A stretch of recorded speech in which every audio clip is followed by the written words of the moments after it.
അട്ടപ്പാടി മധുവിന്റെ ആൾക്കൂട്ട കൊലപാതകത്തിൽ 1-ാം പ്രതി മേച്ചേരിൽ ഹുസൈനെ വെറുതെ വിട്ടു. ഹൈക്കോടതിയുടേതാണ് നടപടി.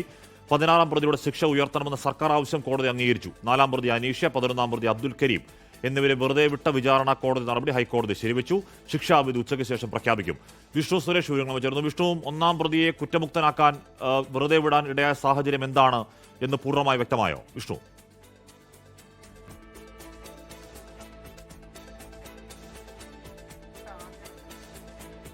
ഹാഷ്മി, ഇതിൽ ഏറ്റവും പ്രധാനപ്പെട്ട കാര്യം, നിലവിൽ ഡിഫൻസ് പറയുന്നതനുസരിച്ച് 1-ാം പ്രതി ഹുസൈന് അവിടെ, അതായത് ഈ ആൾക്കൂട്ട കൊലപാതകം നടക്കുന്ന ഘട്ടത്തിൽ ഹുസൈൻ അവിടെ ഉണ്ടായിരുന്നതും ഹുസൈന്റെ ചവിട്ടേറ്റാണ് മധു മരിച്ചത് എന്നുള്ളതായിരുന്നു പ്രോസിക്യൂഷന്റെ കേസ്.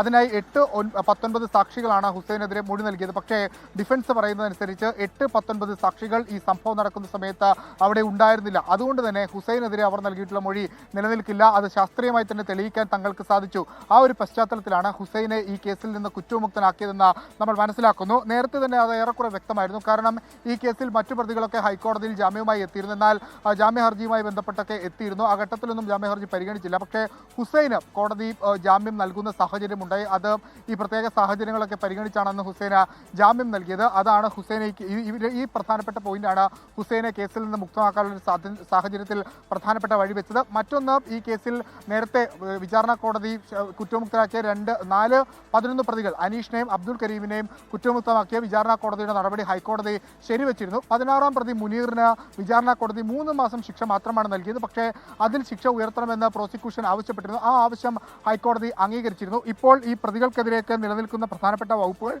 IPC 304(2), SC/ST 325, അതോടൊപ്പം തന്നെ 326, 367 ഈ വകുപ്പുകളാണ് ബാക്കി പ്രതികൾക്കെതിരെ നിലനിൽക്കുന്നത്. അത് മുനീറിനെതിരെ ഈ വകുപ്പില്ല. മുനീറിനെതിരെ 323 മാത്രമാണുള്ളത്. ആ വകുപ്പുകൾക്കനുസരിച്ചുള്ള ശിക്ഷാ പ്രഖ്യാപനം അല്പസമയത്തിനകം തന്നെ ഉണ്ടാകും. ഉച്ചയ്ക്ക് ശേഷമായിരിക്കും ജസ്റ്റിസ് രാജാ വിജയരാഘവൻ അധ്യക്ഷനായ ബെഞ്ച് ഈ കേസുമായി ബന്ധപ്പെട്ട് വിധി പറയാൻ പോകുന്നത്.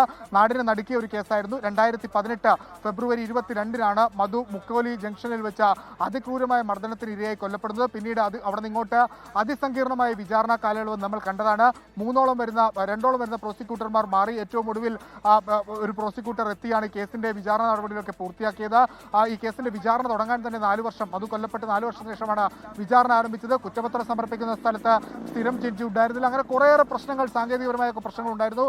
അതിനെല്ലാം അവഗണിച്ചുകൊണ്ടാണ് ഇതിൽ വിചാരണ പൂർത്തിയാക്കുകയും ഒടുവിൽ ആ ശിക്ഷാവിധി മണ്ണാർക്കാട് കോടതി പ്രഖ്യാപിക്കുകയും ചെയ്ത് അത് ചോദ്യം ചെയ്ത് ഹൈക്കോടതിയിലേക്ക് മധുവിന്റെ കുടുംബവും സർക്കാരും എത്തിയിരുന്നു. പക്ഷേ അതിൽ സർക്കാരിനേറ്റ തിരിച്ചടി, 1-ാം പ്രതിക്കുള്ള ശിക്ഷ വാങ്ങിക്കൊടുക്കാൻ സർക്കാരിനായില്ല. 1-ാം പ്രതിയെ കുറ്റവിമുക്തനായ സാഹചര്യത്തിലേക്ക് കാര്യങ്ങൾ പോയി. പക്ഷേ സർക്കാർ മറ്റു പ്രതികളുടെ ശിക്ഷ ഉയർത്തണമെന്ന ആവശ്യം കോടതി അംഗീകരിക്കുകയും ചെയ്തിട്ടുണ്ട്. സ്വാഭാവികമായും 1-ാം പ്രതിയെ കുറ്റവിമുക്തനാക്കിയ നടപടിക്കെതിരെ സർക്കാർ മേൽക്കോടതിയെ സമീപിക്കുമെന്നാണ് നമുക്ക് ലഭ്യമാകുന്ന വിവരം. അല്പസമയത്തിന് ശേഷം ഒരു 2 മണിയോടുകൂടിയായിരിക്കും കേസിൽ അന്തിമ ശിക്ഷാവിധി പ്രഖ്യാപിക്കുക. ഹാഷ്മി. ഓക്കെ, വിഷ്ണു സുരേഷാണ് വാർത്തയുടെ വിവരങ്ങൾ നൽകിയത്.